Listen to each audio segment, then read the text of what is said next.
Copper time, baby. That's right. There is a lot of great things that you can do with copper, but there's not a whole lot of variety in terms of the type of copper that we have. I mean, I know that sounds crazy because obviously as it changes, the color changes. But in terms of like the texture, you got the cut copper, you got the block of copper, and then you got the stairs. And you got slabs, but like that's it. It's a cool concept, but if you're trying to like do something like, let's say, build a statue and you want to have predominantly copper blocks, you don't have a lot to work with. And so I thought, let's take a look at 3 different statues that you could make out of copper for your Minecraft world. All right, statue number 1. Boom! Giant sword. Okay, this is something that you see quite a lot, right? People building giant swords and such sticking out of the ground. A lot of people actually use this for their nether portals. And I think that's really cool. But I wanted to do something like, let's say it was a battle of some sort of, titans or gods, and their weaponry has fallen into the earth. And over time, as this is here, it will kind of, change colors. It will oxidize and, show a sense of history into the world. That's something that I'm thinking a lot about. When I'm looking ahead to Flashcraft Season 3, I really want to use copper in my base. And I want there to be some kind of means in which you can really see the history of it, like the implication that this has been around for a while. And a giant sword, man, that right there looks pretty awesome. And, you can utilize those different textures. I've also incorporated some deep slate to give a little bit of a breakup, but for the most part, yeah, that's this is kind of how you can make it still feel as though there's a lot going on, even though you're really only using 2 or 3 textures. So yeah, that's number 1, giant sword in the ground. Oh, and I do like the idea of, this, you gotta break up the earth around it. Now, obviously I've got it in a square, so pay no attention to all the grass, but the magma blocks, I think, really kind of communicate a sense of, this is disrupting the natural order of things. I think you can use the black stone as well to give it more of like a burnt or destroyed feel.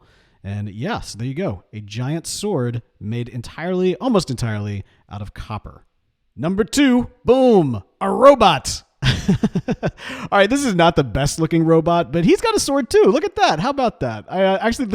Building this guy is what actually inspired that right there, is that I wanted there to be, the robot to have some weaponry. So he's got a little arm cannon. He's got himself a little sword. And yeah, look, this is more of a cute robot despite all of his weaponry and everything.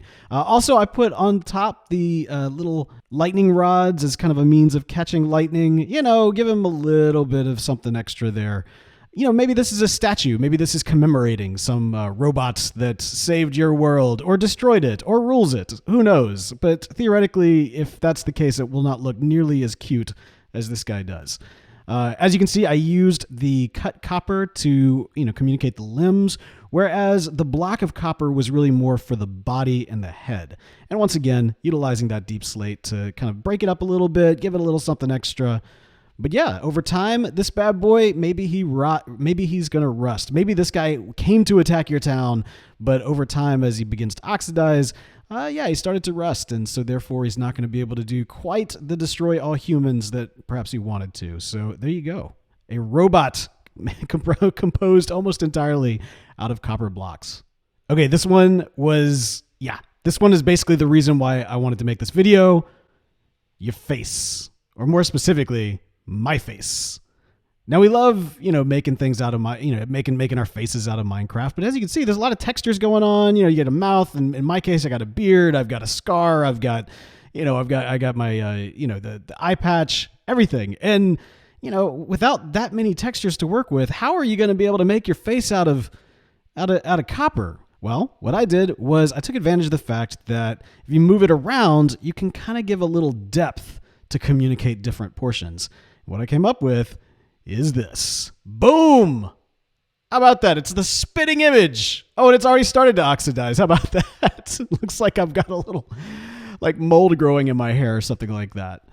But yeah, as I was saying, so if you push back some of the blocks, then you get a sense of depth that kind of helps break things up. So for example, obviously my eye patch is utilizing that block of copper, but also so is my skin. So if I put the eye patch over my skin, then yeah, as you can see, it's very clear what's going on, and it doesn't have that blend-in feel. I did use, again, the deep slate to work on my scar as well as the pupil of my eye. And yeah, even the beard right here, we've got those cut copper blocks. but then also my mouth utilizing the same as well. So the beard, the eye patch, the hair, my brow. It makes sense that it would all be above my face and my eye in my face, I guess. So yeah, so here we go. That was driving me crazy. All right, there we go. Now my hair is all fresh and so clean. So let's say that like you're a supervillain.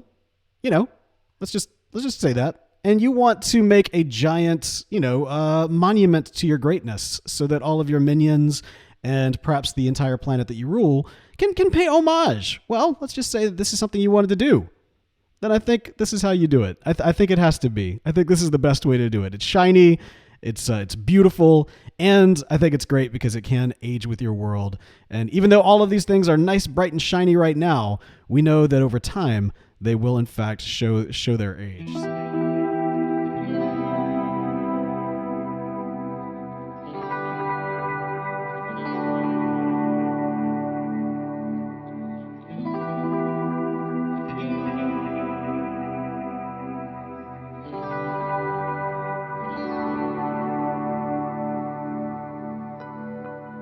Oh man, how awesome is that?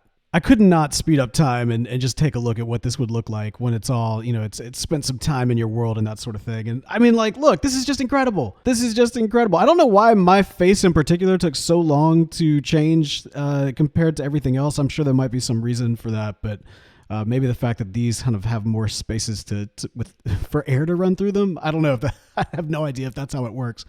But yeah, look at this.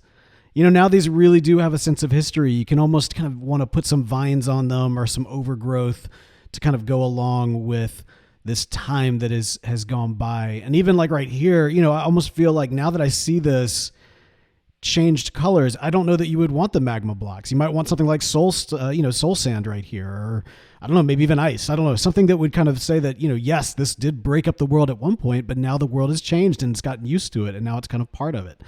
Man, I think that there's just so many great ways that you can use copper. It's definitely my new favorite block in the game, and I cannot wait to use this once we finally get to Season 3 of Flashcraft. So that's going to do it for us for this week. Until then, this is Bo signing out. I'll talk to y'all next time.